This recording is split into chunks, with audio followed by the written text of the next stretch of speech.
External validation means nothing if you are not at peace with who you are. All the people in the world can love you, follow you, like you, but if you don't like you, it means nothing. Today's guest is Raha Moharrak, the first and youngest Saudi woman to summit Everest. I wanted to finish the 7 summits. And it's one of the most technically difficult mountains. It was horrible. The weather was bad. We got stuck at 7 feet for like 8 days. The team I was supposed to go with died. No matter what you do, you're gonna have haters. Nothing that's worth it comes easy. Sacrifices are part of the deal. Bravery is the presence of fear and still acting upon it anyway. There's no bravery without fear. Everyone has an Everest to climb. It started with one step. Today's guest is Raha Moharrak, the first and youngest Saudi woman to summit Everest. But what happens next after you reach the top? What mask do you wear when the world is watching?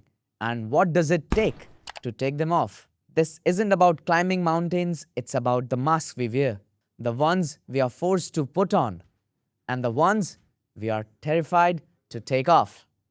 Raha, Hello? for someone who has only seen the headlines, who are you beneath the summit photos and the public persona? What the public sees is the tip of the iceberg. I'm really a private person. I curate my public image, so I love this question. Who am I at heart? I think I'm a curious soul that has this appetite to see the world. It's what led me to the 7 summits. I'm an absolute geek. I love geeky things, geeky movies. I've seen Avatar I don't know how many times. I can tell you every single superhero and almost every single franchise. I can quote Lord of the Rings. I love my dogs, and yeah, everything else was just like the echo of who I really am, you know. But I'm quite private. So, what do you think made you so curious about life, exploring the world? Good question. My family always said I was always curious. I always asked questions, even when I was really, really tiny. I always asked, how does this work? Or why is this the way it is? I was born that way. I was always curious, and bless my family for not beating that out of me or not making me feel odd or uncomfortable in my curiosity. So bless them for really accepting this old little kid that asked and questioned everything. But I think the moment of realization that the world is massive and I want to explore it was when we received the Encyclopedia. I'm going to give my age away, but those of you who were born before a certain internet, there was something called an Encyclopedia. It's a bunch of really thick-toned books. Yes. And they used to release letters, so it's A, B, C. So when we received our encyclopedias, I remember they arrived and they were these beautiful leather bound books, and I started reading them at a tiny. I remember I couldn't even pick it up myself. I had to ask someone to bring it down from the library in my parents' house, and I realized how vast the world is and how tiny we are and how much there is to explore. So I would say that's where it started, my curiosity of the world. So that's when you put that seed inside yourself. Yeah, because everything was new. I was reading about the Amazon. I was reading about all these animals and all these countries.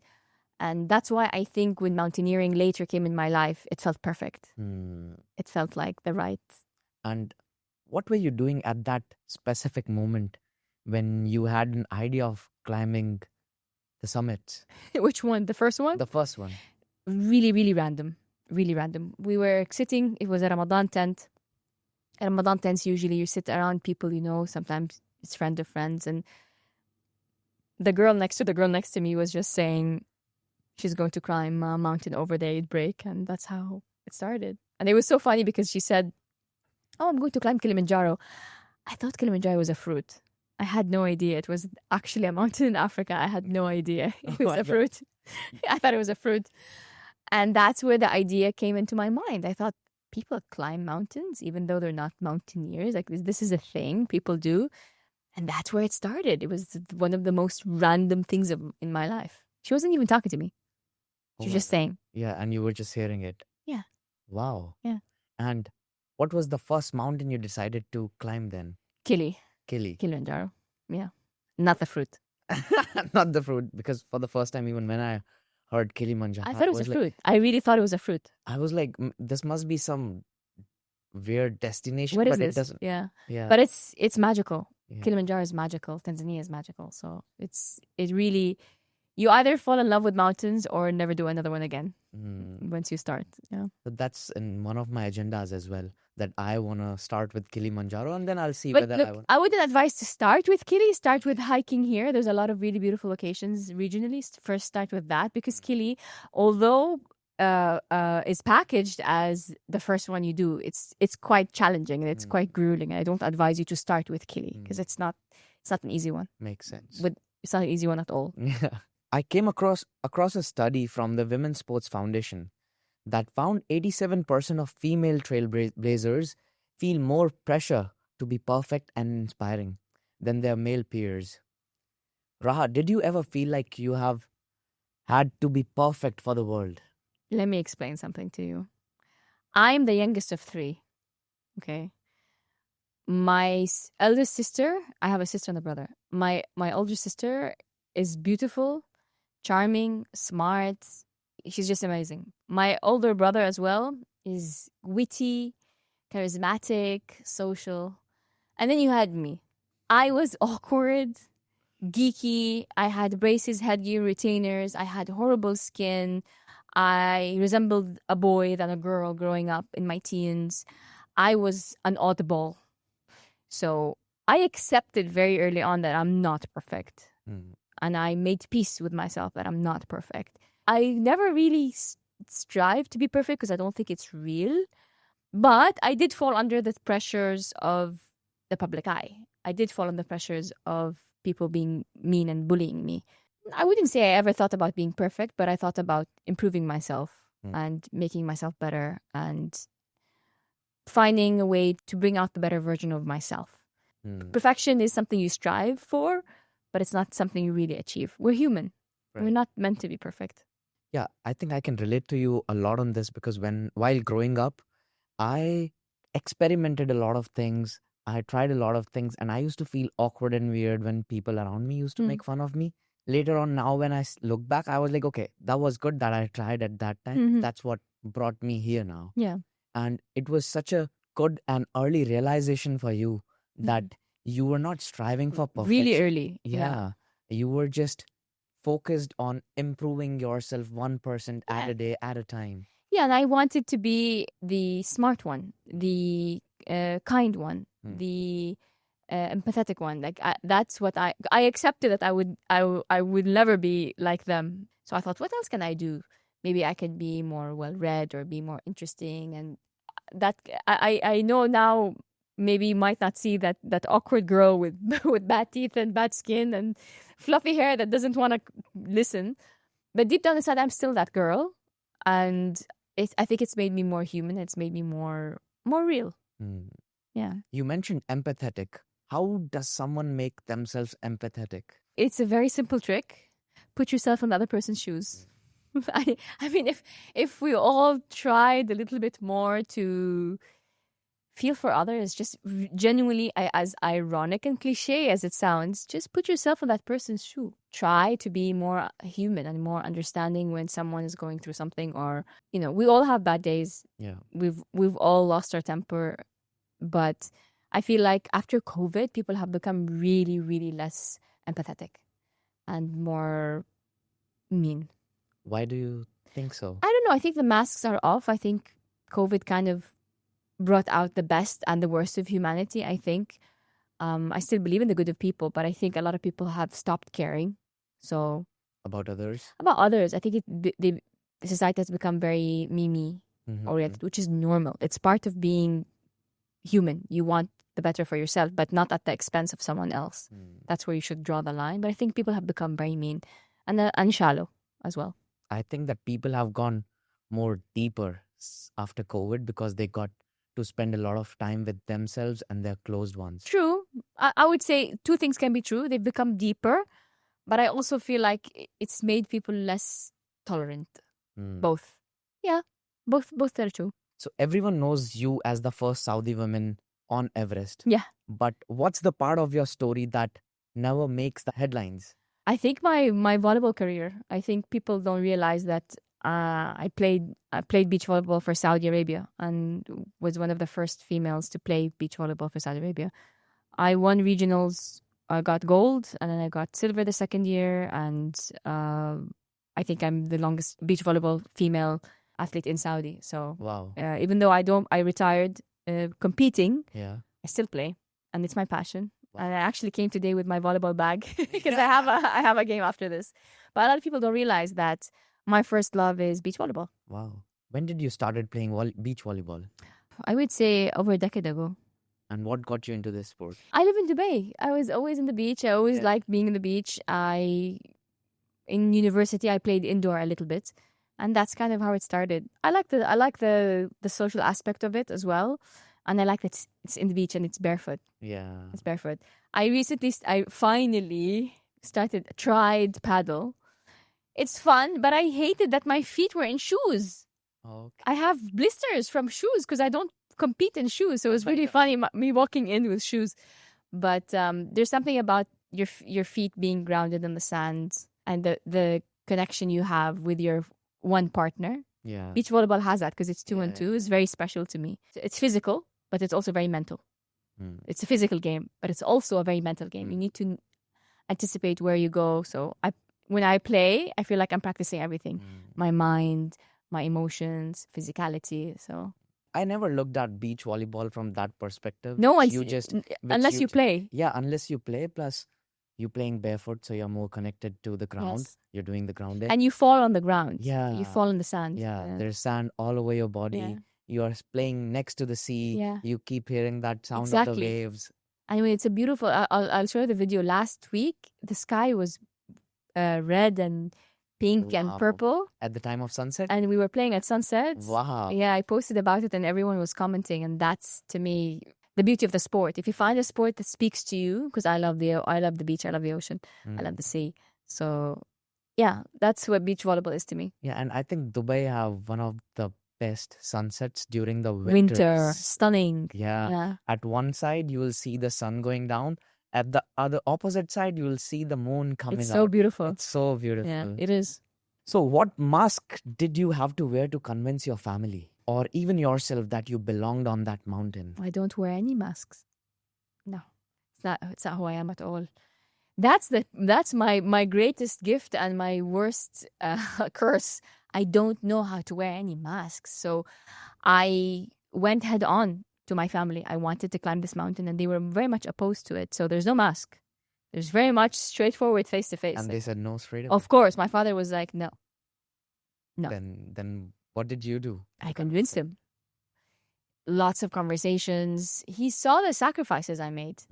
You have to understand that this was before it was popular or before it was known, and Yeah. I put all my savings, every single penny, I put into mountaineering, and my father could see that. I missed important weddings. I missed important moments in my life to be on those mountains. So he could see the sacrifice I made.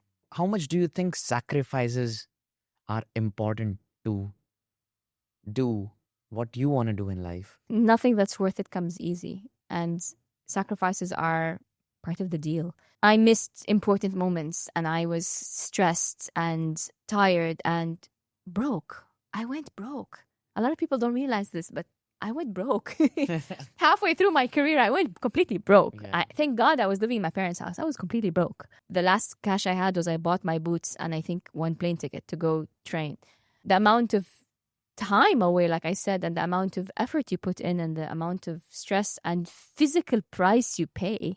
I remember one of the mountains took my eyebrows. Like I lost parts of my eyebrows. Another mountain took my toenails. They grew My back. God. They look nice now. But it's painful. Sacrifices the trade you have to make. It's part of the journey. Yeah. Nothing that's worth it comes easy. That's right. You have And to if pay it does, something's not right, right? Something's Yeah, you have to pay the price. something. You have to. But that's life, Mm. you know? What's the most weird injuries you have had while doing the summits? Weird injuries? Yes. I'm very lucky. I didn't have very many injuries. Yeah. The eyebrows sounded a bit funny. to Yeah, the me. eyebrow. Yeah, because you stress, your hair falls. So I had missing eyebrows. Toenails were very painful. But I would say the last big climb I had, I got so lazy I didn't switch my hand. When you're holding the ice axe, you should switch your hand so that your hand doesn't freeze. So I was climbing down and I was lazy. I didn't switch my hand. My hand froze on the ice axe. Oh my God. And I have frostbite. So I have in these two fingers still this day. When I get too hot or too cold, they hurt me. Okay. So I had frostbite. And lazy. I could have avoided it, but I was lazy. So you don't wear gloves? Of course you wear gloves, but it's not cold. Okay. Yeah. Just thankfully, it's just superficial. Mm-hmm. But I would say that was because I knew it was going to happen, but I was too lazy to do I was tired. I was just like, I'm done. It's the last thing. That's pretty much it. The weirdest thing I had to do for a climb was cut my eyelashes. Yeah. You wear goggles when you're climbing, and okay, now I stuck on the sides. Yeah. These on the sides are stuck on, but the ones here are real. So I have long eyelashes. So people are going to say they're fake. Yeah, I know. The ones on the side are fake, but the ones in front are real. So when you're wearing goggles and you have long eyelashes, your lashes hit the goggles, and then I got eye infections. And I kept putting drops, and then one day I woke up and I just went. Yeah, that reminded me of one of the funniest moments, me being a ex-tennis pro. So I was watching this match of Andy Murray, and he had some long hair, and that was a bit annoying to him. I know that. I saw it. He just took a scissor out and he just cut I know it. during the match. Yeah, you have to do what you have to do. Yeah. It looked weird for a few months, but yeah. And I mean, Andy can pull it off. Yeah. I think he can. Research from Harvard shows that pioneers, especially women, often feel more isolated after their achievements, not less. Did you ever feel lonely at the top? All the time. I think because it was more misunderstanding than anything. Like, just people didn't understand, or people had this misconception about you. If I can say this about myself, I'm very chill. Like, my career and my life, if I'm not working, doesn't come up. Like, I've had friends that I've met way longer than time should have passed. Find out my career because it's a part of the story, not the whole book, right? So I don't really. It's not important to me. So people think that you're some kind of personality that you're hard to talk to or hard to get to, which is really not the case. I'm very social. I love to meet people. That's a very, very big misconception. I think most women who are successful, I've met people over the years, or brands or projects over years, and say, "Oh, we had this cool project. We really wanted you, but we didn't reach out." And I ask, why? This is awesome. I would do this. And the people who know me in my outside social life, in my work, know if I say I'll do it, I'll do it. It's not always about the money for me. It should be more about the money. I'm a disaster. I'm a horrible business person. My family always makes fun of me. I wish I was a bit more business savvy, but I like doing these things. And they're like, yeah, okay, next time we'll let you know. They think just because you worked with big brands that you won't work with small ones. That's a very big misconception. And then take that and put it on everything when you're, especially if you're a single woman in any industry successful. There's a misconception that you're not easy to talk to, hard to get, or whatever, which is not really true. Not everybody carries their accolades, and not everybody's arrogant. Not everybody, But I understand where it comes from. I get it. And do you think this is coming from both the genders, or is there any specific gender? I think both, for different reasons. I think both, but for different reasons. Maybe sometimes men get intimidated, but sometimes women don't want to feel like they can't connect to you. For different reasons. But I wish people would just, not assume. Yeah. And just come to you. Yeah. And just reach out. I think after listening to this, they're going to come to you. I mean, I hope so. I hope I can connect and help and be a type of person that people can reach out to, Everything fades. Your star shine fades. So if you don't build a lasting memory or a lasting legacy, it's pointless, right? Like, why are you arrogant? Why are you arrogant when you're in the top? you do know that you meet the same people on the way down. Yeah. They don't win. So I don't get why people get arrogant. And I've met some of the biggest names in the world, and they're usually very nice and very humble and very down to earth. Was there ever a moment you wanted to quit, not the climb, but the public role? Not quit the public role, but not give it as much importance. Let's be honest, it's a part of my job. Being a speaker, being a guest in the podcast, hosting podcasts, speaking at events, being a public figure, it's part of my job. It's part of how I make a living. So, no, I never thought about quitting that because that's a way of a living, right? Yeah. I no longer put as much emphasis as I used to starting out in media. I feel like in this generation of media, you can't compete with what's becoming popular. Silly things with no meaning or inappropriate things are the ones that make you famous, and the real stories don't get famous. Yeah. So I cannot compete with that. I cannot compete with scandal. I cannot compete with inappropriate stuff online. Okay, not everybody. Some accounts are really cool and very informative and very popular, but the majority of accounts that are popular are, I think, silly and baseless. So complete BS. You said it, not me, but yeah. You know what I mean? Like, just silly. And silly is nice, but I will never sell my name, my class, my reputation for likes. Never. So because of that, I feel like I took a step back. I only picked really interesting projects, and I no longer I was never really obsessed with numbers, but it's become even low on my list of priorities. How many followers? Because no matter what I do, you're comparing me, because I get this a lot. Brands compare you to people who have millions. And when you open the content of millions, it's embarrassing. Yeah. Like, the content is really either inappropriate or not all. Don't come after me. Not all. Some content is really nice, very informative, but the majority is just silly things. And I don't want to be that. Right. My integrity and my dignity means more to me than being insta-famous. Like, it's just... So, no, I never thought about quitting media because I really enjoy media. But I don't put as much emphasis in the numbers. If they come, it would be amazing. If I get more followers that are genuine, it's amazing. But it doesn't drive me. So why do you think controversial content get more virality than something which is more meaningful or which will help somebody? It's a human condition. They like to see what is not allowed. They like to see what is drama. They like to see, it's drama sells, which is okay to a certain extent. But I feel like the noise of these accounts have become so loud that the really nice and cool accounts are suppressed. Do you know what I mean? You cannot compete with them. Yeah. You just simply can't. It's just, it's not even in the same race. It's a completely different category. So for anyone listening who feels like they're carrying the weight of expectations, okay. What's your advice for staying true to yourself? I present as confident and know who I am, but it's a journey. It took a long time. The best thing I can tell you is it's really simple. No matter what you do, you're going to have haters. No matter what you do. So you might as well do something that feeds your soul. You might as well do something that lets you put your head in your pillow and go to sleep at night with a clean conscience.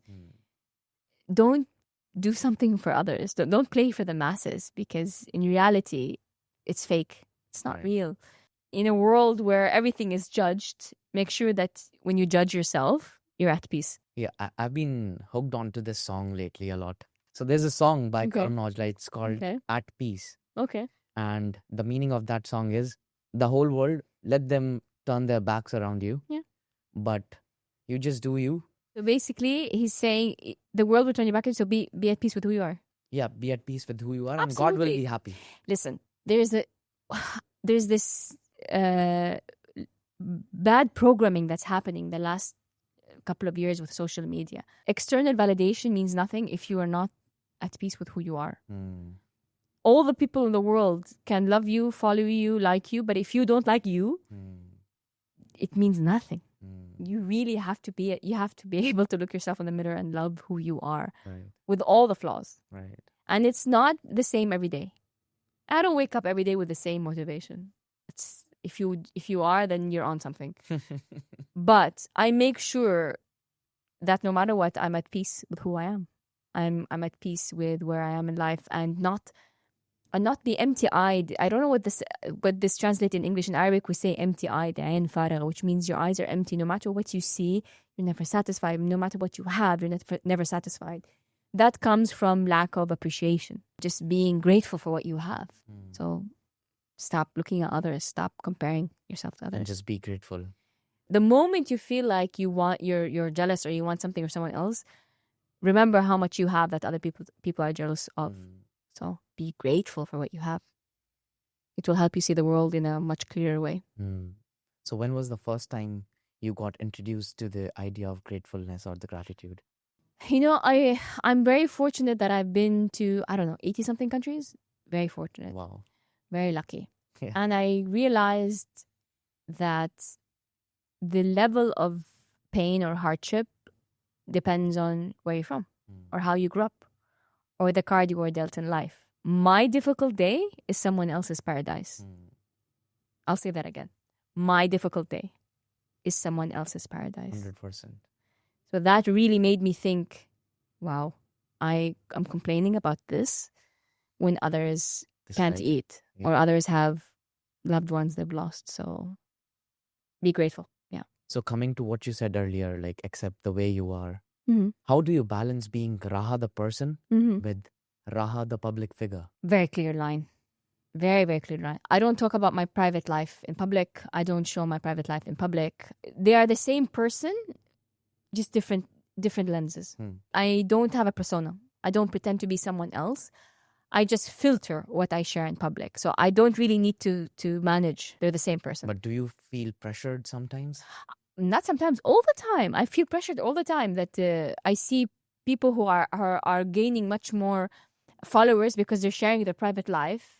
And then I say, no, my privacy is not for sale. Right. Or my privacy is not worth views. And the more eyeballs and the more opinions in something, the worse it gets. Yeah, I get pressured sometimes, but no, it's never to the point where I feel like, no, I need to show more. Absolutely not. A 2022 study in Journal of Sport and Social Issues found that 60% of female athletes feel pressure to be likable and marketable, not just strong. How do you navigate that? Oh yeah, it's packaging. Yeah. And it's not just females, it's male too. It's packaging. It's packaging. An athlete's career in their sport is one thing. An athlete's career in the media is something completely different. So how you present yourself outside of, in volleyball case, the blue lines, and in your case, the white lines, is another game altogether. So yeah, definitely being able to speak, being able to hold a conversation, being charming, being charismatic, being marketable is very important, because unless you're a really, really, really, really big name, like the big names that gets a good paycheck, most of your income won't come from the wins. It will come from the sponsorships. That's right. And most sponsorships comes from your sellability, how well they can sell you, your image, who you are. So yeah, some of the most successful athletes just retire, disappear, and do nothing. That's Many of them.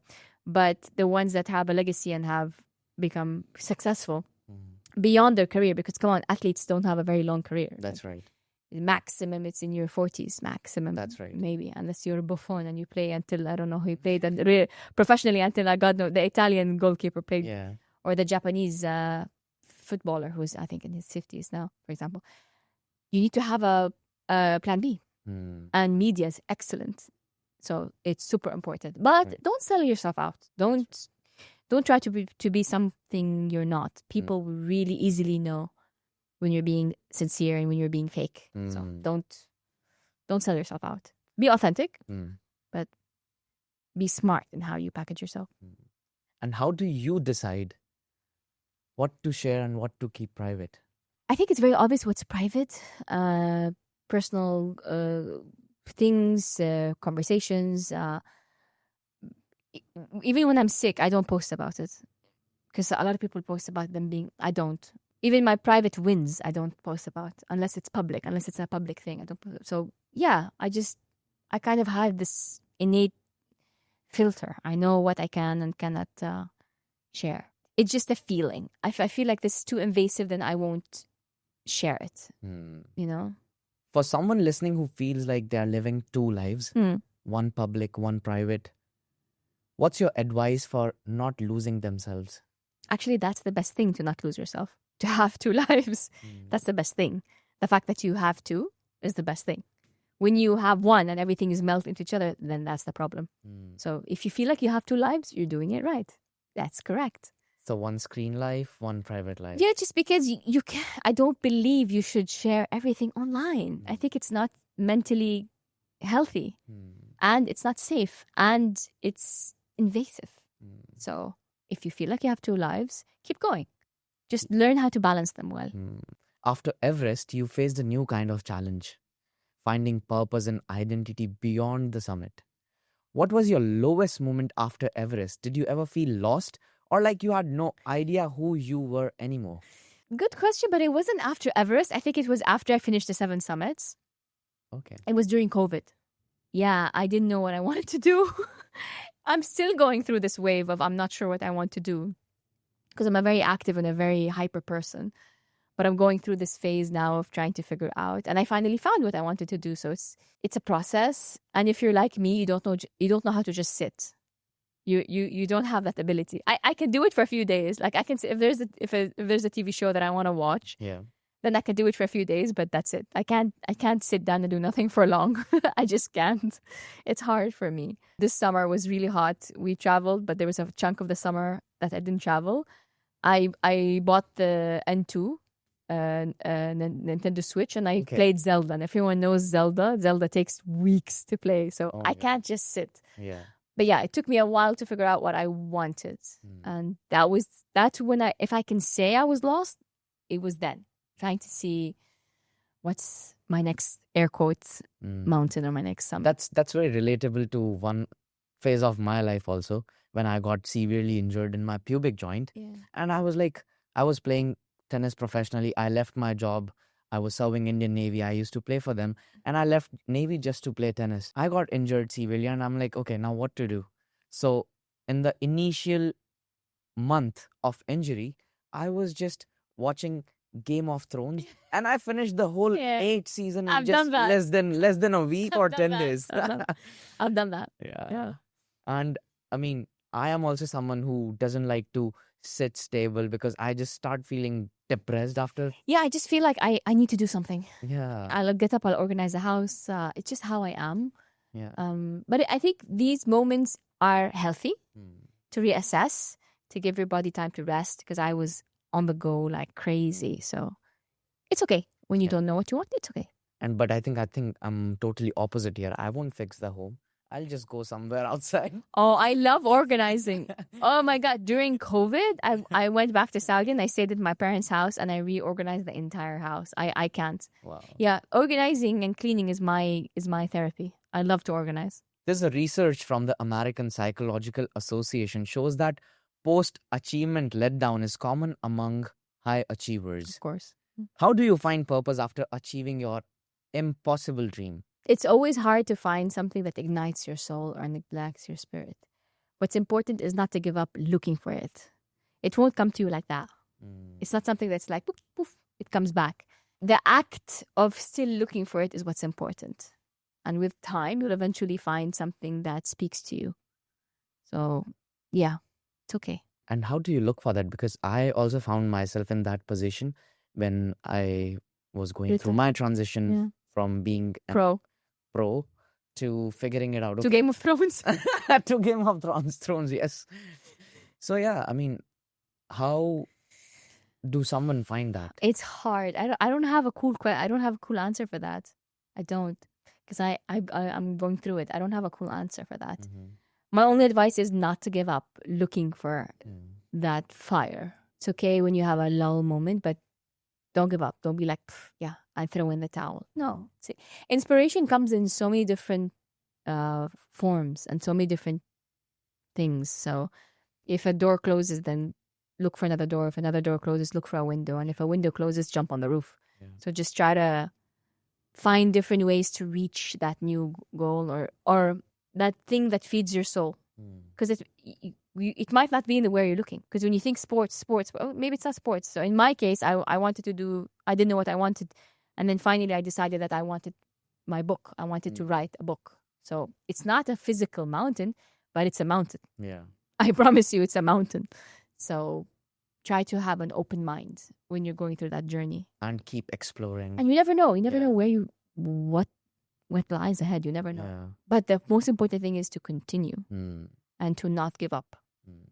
Figure out what you want. Yeah, I had something similar here when I started exploring. I was just doing a lot of trial and errors, and then I started tennis professionally. I started coaching athletes, and the aha moment was when I would just fix something for them and for their game, and I would feel, wow. It's so rewarding, Yeah, right? it's like When you teach them something and you see them do it. yeah, and it's so magical that few days ago this guy was struggling, and just this one tip helped him and made him so happy. Yeah, it's so rewarding. Yeah. Yeah. And after that, I was like, okay, if I can make this impact, how can I make this impact bigger? Yeah.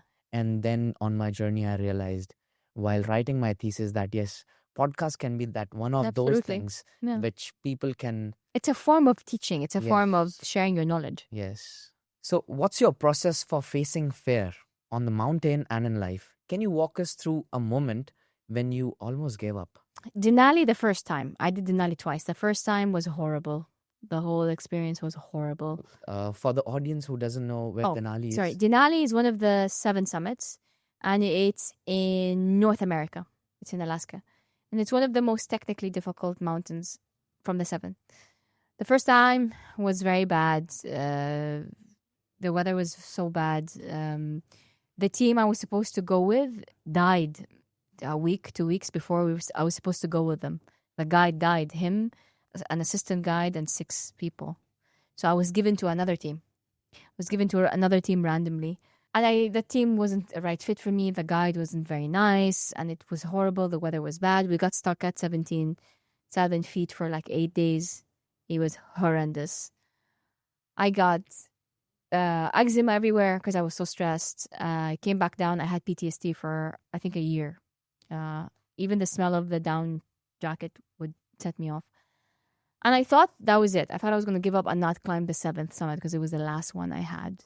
Then I realized that I have to choose whether I would wake up in, inshallah, God gives me I don't know how many years. Am I okay with being a failure or a person who is failing? I learned the difference between the two. So basically, if I attempt a mountain and fail, I'm failing because it's a process.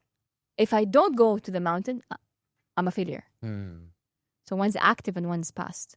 So which one am I okay with living the rest of my life? Trying one more time and failing, or not trying at all? So that's how I decided that no, I would rather try one more time and fail than not try at all. So that's the biggest lesson I learned when it comes to failing and fear. Yeah. That's so powerful. Yeah. It's people don't realize. Yeah. It's just, I failed. Yeah, failing is tax. It's part of life. Right. It's part of rite of passage. So I asked myself, which one are you comfortable with? Because one day I'm going to not be able to climb and I will regret not trying. So how do you build resilience when you are the only one like you in the room? I just believed in myself. It's not an easy thing to do. It's easy to say. Yeah. Believe in yourself. It's not an easy thing to do. I think it's a deeper kind of more rooted in your character, in who you are. I was always very stubborn and very determined. I can't tell you where that comes from, but I was always that. And I think that's where this need to persevere and to be resilient comes from. I wanted to change the story. I wanted to finish the 7 summits. And it was a promise to myself and no one else. I think that's when it has more meaning, when it's for you, not for someone else. Because trust me, when you're climbing and you're tired, you lost your toenails, your eyebrows are gone, you cut your eyelashes because your goggles are too big, you haven't eaten properly in God knows how long, you haven't showered in 22 days, you're exhausted, you have eczema all over your body. If you're climbing for others, that's not going to get you out of the sleeping bag. Trust me. That's not going to get you out of the sleeping bag. What will get you out of the sleeping bag is the promise you did with yourself. I'm going to finish this. Everything else comes extra. Right. Being recognized, the records, the fame, if you become famous, is extra. But keeping a promise to yourself, I think that's what kept me going. In the process of believing in oneself, there's a lot of demons which come into your head. And how do you deal with them? I befriend them.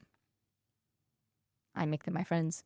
There's a misconception about fear. They think that bravery is the absence of fear. But it's the exact opposite. Bravery is the presence of fear and still acting upon it anyway. There's no bravery without fear. Bravery only exists if you're afraid. That's what bravery is. How do you become brave? You accept that you're afraid. You accept that this is scary. You accept that you might die. You accept that there are consequences, and you don't act like it doesn't exist. Anyone that says, "Oh, I wasn't afraid," is lying or is mentally ill. That's not true. Accept. You have to accept that fear is normal and it's a part of the journey. Fear is good. It means that you have something worth protecting. Right. Your life, your limbs, your reputation. Fear is important. It's what you do when you're afraid is what makes the difference. If you're afraid and stand still, it's kind of the fight or flight thing. Then the predator will eat you. But if you fly or fight, then you have a chance in survival. So that's right. Fear is normal. It should be the demon in the corner that you know is there but isn't ignoring. And acceptance, because you can't not be afraid. Come on, if you're not afraid, then it doesn't matter to you. That's right. Yeah. So the process is, first you have to accept it, Yeah. and then just don't let it be in your head. After accepting, you have to take action. You have to take action. Yeah, accept it, let it be in your head, but don't let it stop you. I caught myself in this situation a few days ago. What happened? Where I just recently left my job, and I'm still figuring out, like... Yeah, it's scary. Yeah, it's scary.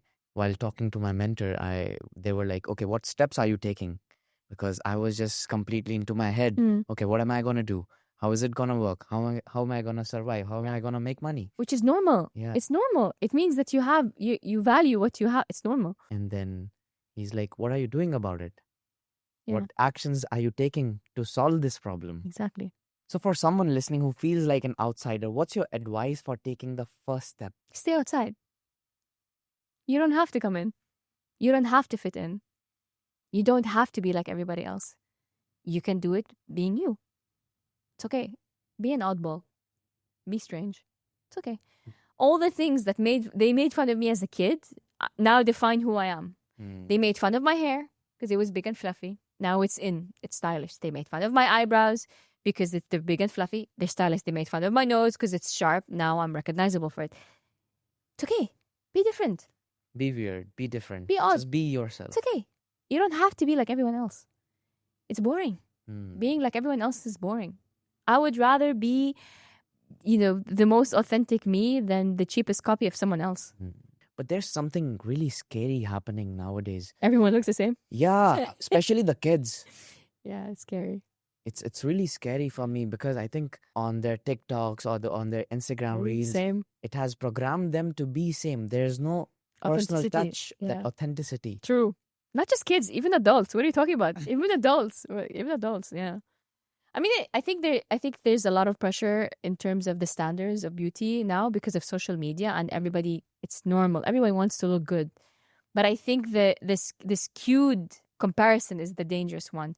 When you compare yourself to someone else of, for example, a different ethnicity, then it's a problem because you will never be able to look like that person. You will never be able to have that features because you are from this place, and it's very hard. So I think it's dangerous for all ages, not just young kids. But yeah, it's scary. Yeah. You have said you want the next generation to go further than you. Yeah. But does that ever feel like a burden? I feel a responsibility because I'm one of the firsts in terms of sports. I feel a responsibility But it's not a burden. I feel responsibility, but I'm honored to be able to do that. I'm honored to be able to pave the way and move forward, um, and help them move forward. Even though many of them pretend like they don't know who I am, it's really funny sometimes. Yeah, it's really funny. Like the new generation comes and then, like I know, I've met them before, and then they pretend like they don't know me. It's really funny when they do that. But I'll still fight for them. I'll still fight for them. I'll still want them to achieve their full potential. I didn't have role models that looked like me and lived my life growing up. So I would like to be that for someone else. Yeah. It's an honor. Yeah, it's an absolute honor. Yeah. And I take it to heart and I carry it with a lot of care. What's the legacy you want to leave beyond the records and the headlines? You know, I ask myself this question a lot. I think there's two rahas, two legacies, or two sides, I guess. One is the public one. If I help inspire one person live their dream, however big or small, then that's enough to me. Then that legacy is enough to me. Even if my name is forgotten, my face is forgotten, but what I did was not forgotten, that's enough for me. That they can remember that a Saudi woman could do these things. I don't really care if they know it's me or not. The belief and the ability to say it's been done by a Saudi woman, I think that's the public legacy I want to leave behind. To help people believe in their dreams. The private one, when I was growing up, when I was little in school, we used to have a open mic day in school. And the teacher would take a mic and then she would ask, what do you want to be when you grow up? I'm sure a lot of school have this. Yeah. And someone would say, doctor, lawyer. When my turn came and she gave me the mic, she said, what do you want to be when you grow up? I said, happy. Oh. I think that's what I want to be. I want to be remembered as a authentic, kind, real person who is happy. I think that would be a great legacy to leave behind. A lot of people forget while hustling for their survival that the most important part should be to be just happy.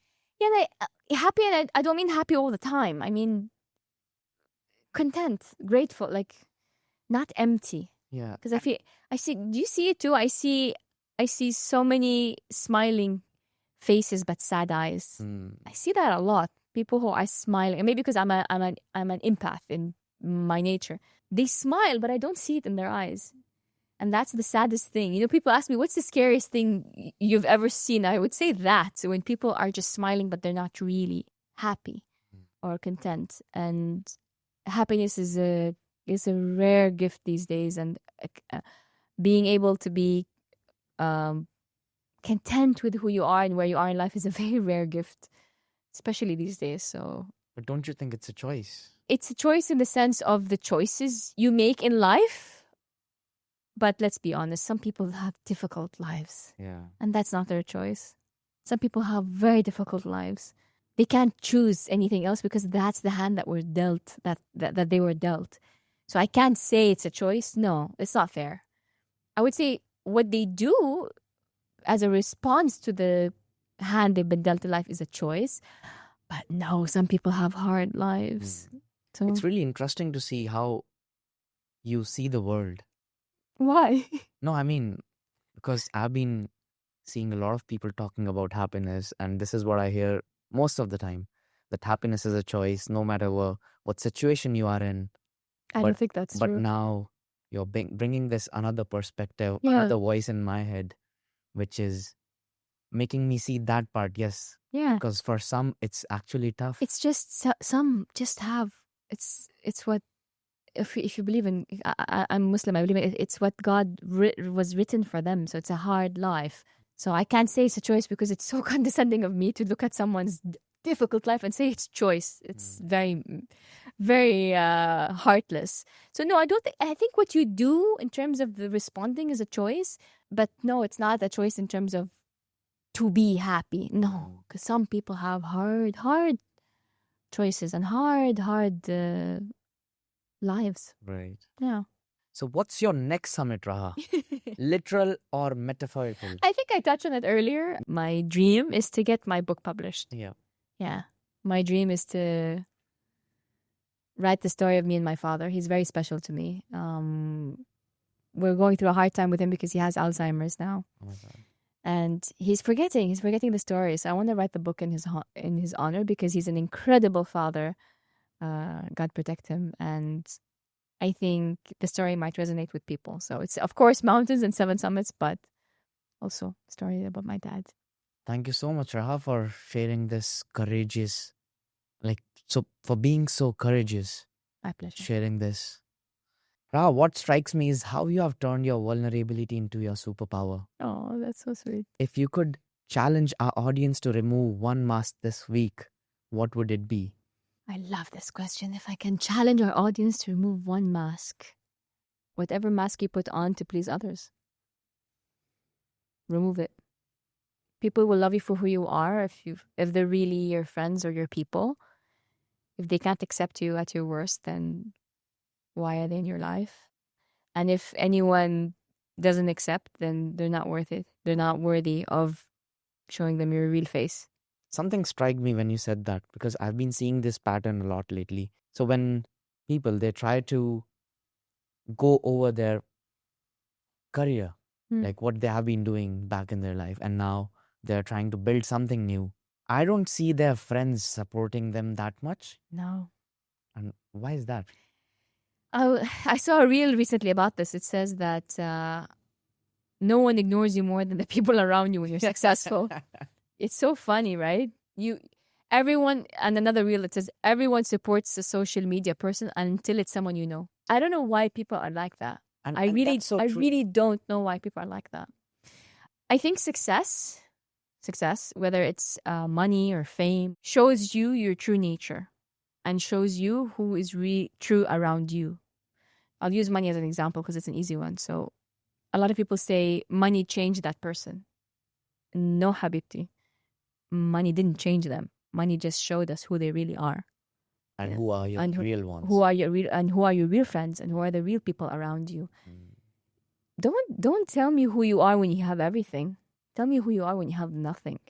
Then I'll know who you really are. Tell me who your friends are when you have nothing. Then I'll tell you who your real friends.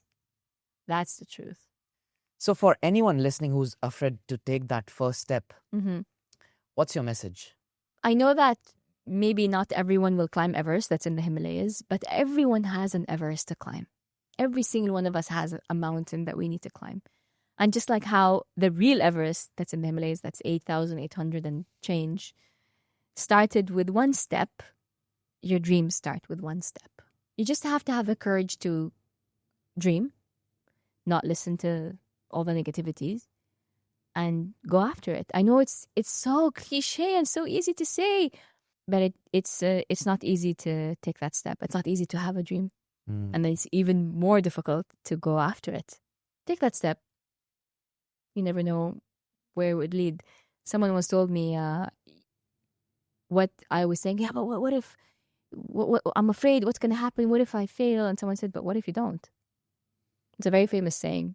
But it actually someone said it to me. He said, but what if you don't fail? What if you succeed?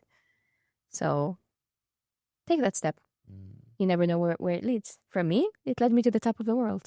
Yeah, I got exposed to this reel recently where they were saying that everybody, they just looks the worst case scenario. But what's the best case scenario? Yeah. Look that and go for it. Yeah. And just to accept that there are not everything will come from the first try or easily. Accept that step might follow a fall, might follow a stumble, but take it. Dreams are so powerful, but not everybody has the courage to go after them. Dream can either make you or break you. Yeah, it can make you reach where you want, or it can make you a person that just simply dreams. So go after it. All right, Raha. So it's time for some rapid fire. Sure. What's the bravest thing you have ever done that no one knows about? I think the book. I think deciding to write the book, because not a lot of people know that I decided to write my book. Now they know. Now they know. If anyone wants to reach out and help me publish it, please reach out. One thing you wish you could tell your younger self. It's not one thing. It's wear sunblock, save for 2020. Yeah, start earlier. Start earlier. Yeah. What's a fear you still haven't conquered? Boredom. Boredom. I think I'll never conquer boredom. Boredom scares me more than anything. What's the most misunderstood thing about you? I don't know. People just they love to hate me. I don't know, or they just think I'm not easy to talk to. I like people. I like meeting people. So I think there's a misconception about that. Guys, it's out there now. Make Yeah. sure you reach out to Raha. Yeah.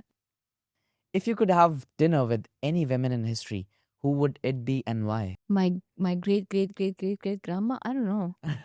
I don't know. The first cave woman who went out hunting with the men. I'd like to meet her. Wow. Yeah. What's the next adventure you are dreaming of? A book. A book? Yeah. I mean, seeing all the countries in the world is an active a dream I have. I try to see a new country every year if I can, one or two every year. But I want my dad to see the book one day. What's a mask you are still working on removing? I wish I had one sometimes because I'm so obvious and I can't hide. But no, I don't have one. I really don't. I don't have a mask. I'm terrible. I don't know how to hide anything.